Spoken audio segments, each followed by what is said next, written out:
Saya sendiri heran dengan banyak orang yang menyamakan Prabowo dengan Jokowi. Sama apanya? Secara karakter itu udah jelas beda. Secara sifat juga beda. Pak Jokowi orangnya dingin, bisa menahan emosi, sedangkan Prabowo meledak-ledak dan temperamental. Dari situ aja kita bisa melihat perbedaan yang begitu besar dari seorang Prabowo dan Jokowi yang jelas nggak akan sama. Kalaupun Prabowo terus mengklaim bahwa hanya dialah yang mirip dengan Jokowi, ya itu kan klaim aja. Saya aja bisa kok klaim kalau saya mirip dengan Tom Cruise. Tapi itu kan klaim, orang lain pasti banyak yang nggak setuju. Lagian kalau Pilpres 2019 Pak Prabowo yang menang, pertanyaannya, maukah dia merangkul Jokowi seperti Jokowi merangkul Prabowo sekarang? Saya rasa sih enggak ya. Pak Prabowo itu tipikal orang yang nggak mau kalah. Perhatikan aja waktu dia kalah di Pilpres 2019, ngamuknya kayak apa? Sehingga pendukungnya bikin kerusuhan di depan KPU dan akhirnya jatuhlah korban jiwa. Coba seandainya Pak Jokowi yang kalah, pasti akan mengakui sejak awal dan nggak perlu sujud syukur segala. Perbedaan karakter dan sifat inilah yang nggak mungkin bisa disamakan antara Jokowi dan Prabowo. Kalau misalnya Prabowo sekarang sibuk muji-muji Jokowi terus, itu karena dia ingin memanfaatkan nama Jokowi yang tingkat kepuasannya tinggi supaya dia itu menang. Itu aja. Nanti kalau sudah menang juga seperti kata peribahasa, habis manis sepah dibuang. Memangnya Pak Prabowo mau ketika dia berkuasa nanti di sampingnya ada seorang Jokowi? Nehilah. Prabowo juga paham bahwa matahari kembar dalam kekuasaan itu merepotkan. Maka yang akan disingkirkannya pertama kali tentu orang-orang Jokowi yang sekarang membantu dia. Dan menggantinya dengan orang-orang kepercayaan Prabowo yang selama ini bersama dia. Itu logika sederhana. Dimanapun dalam sebuah instansi, ketika terjadi pergantian pucuk pimpinan, pasti akan diikuti pergantian gerbong besar-besaran. Wajar aja, karena untuk menjalankan sebuah organisasi, orang-orangnya harus yang sudah dikenal dengan dekat, bukan orang-orang yang baru mendekat. Kebayang nggak sih, kalau misalnya Prabowo berkuasa, maka akan terjadi pergantian besar-besaran orang-orangnya Jokowi, mulai dari Kapolri, Panglima TNI, bahkan menteri-menteri. Komisaris-komisaris yang sekarang mendapatkan jabatan di era Jokowi tentu akan digantilah dengan orang-orangnya Prabowo. Kalaupun mereka masih dikasih jabatan komisaris, ya dicucu perusahaan saja biar pada nggak ribut semua. Prabowo jelas bukan Jokowi. Itulah kenapa dua periode di Pilpres 2014 dan 2019 saya tidak milih Prabowo.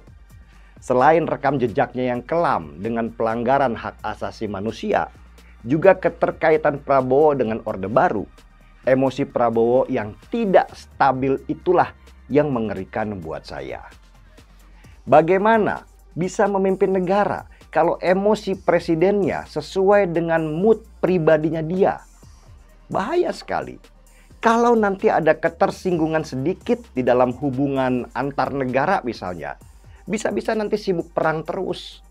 Lah, belum jadi presiden aja, Prabowo sudah keluar sifat aslinya ngatain Anies, goblok, tolol, hanya karena tersinggung waktu dihajar di debat.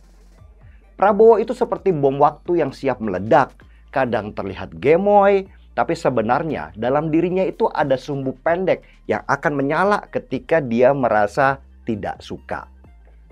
Dan perbedaan paling besar antara Jokowi dan Prabowo adalah cara pandangnya terhadap Indonesia ke depan. Saya dulu milih Jokowi karena melihat bahwa Jokowi punya pandangan luas ke depan bagaimana Indonesia bisa maju dengan pencapaian ekonomi dan kemampuan adaptasinya Jokowi dengan teknologi. Kalau Prabowo itu, cara pandangnya itu masih jadul banget. Ibarat HP Symbian dengan Android. Coba perhatikan ketika debat di tahun 2019. Prabowo bahkan nggak ngerti dengan konsep unicorn dan hanya bisa menjawab, yang online-online itu ya. Itu menunjukkan Prabowo tidak mampu beradaptasi dengan situasi saat ini, apalagi dengan situasi di depan nanti. Kebayang nggak, ketika dunia berubah dengan teknologi, Prabowo pasti gagap dengan perubahan itu karena ketidakmampuannya untuk beradaptasi. Yang dilakukan oleh Prabowo adalah terus-menerus beli alutsista, beli senjata, dan selalu paranoid seakan-akan kita akan mendekati perang. Yang terjadi nanti akan seperti Kim Jong-un, Presiden Korea Utara, yang secara persenjataan di negaranya dinilai kuat, tetapi ekonomi masyarakatnya sangat lemah karena uang yang seharusnya untuk memperkuat ekonomi malah sibuk dibelikan senjata.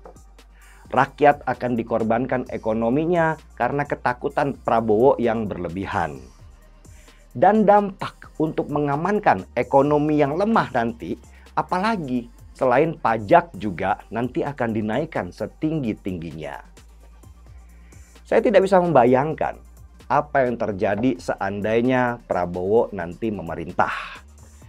Apalagi di sampingnya ada anak bau kencur yang sama sekali nggak punya pengalaman di dalam mengatur negara yang begini besar. Prabowo bukan orang yang mampu bicara data. Dia hanya kuat di retorika. Coba saja perhatikan lagi ketika dia menjadi pembicara. Yang ada itu cuman motivasi saja tanpa ada sebuah rencana teknis dan strategis yang matang. Itu memang karakter aslinya Prabowo dan tidak bisa dipaksakan juga dia untuk bicara teknis dengan data. Jadi di mananya sih Prabowo itu mirip dengan Jokowi? Nggak ada sama sekali. Beda jauh.